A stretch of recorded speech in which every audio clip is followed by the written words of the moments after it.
Здравейте! Сега ще ви покажа една много кратка, наистина кратка, 3-минутна тренировка сутрин, която може да си правите за раздвижване, ако нямате време за другата 10-минутна сутрешна тренировка.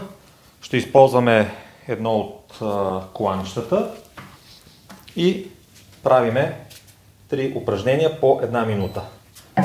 Започваме с първото, с леко свити крака, с въженцето. Дигаме и пускаме. Мобилност на раменна става. Раздвижваме, като опитвайте се да дърпате също така колана навън. Кой колкото може. И му позволява мобилността в раменната става. Нагоре издишваме, надолу вдишваме.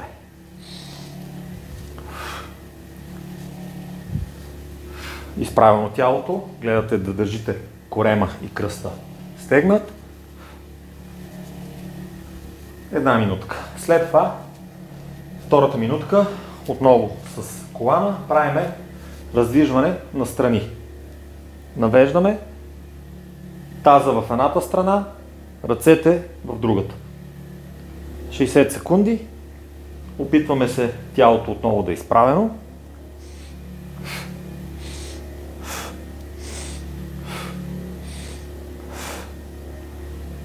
Дърпате колана с двете ръце в различните посоки, т.е. той да бъде опънат, за да напрегнете малко повече мускулите на гърба.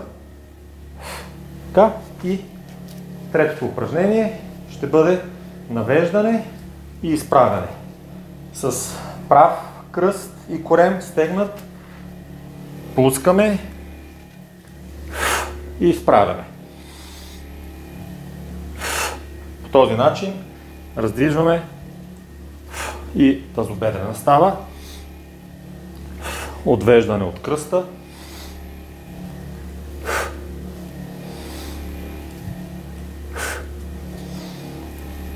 докато правим упражнението, най-хубавото е, че вибрацията раздвижва кръвообращението, раздвижва лимфната система и всъщност ни подготвя за един по-ползотворен и енергичен ден.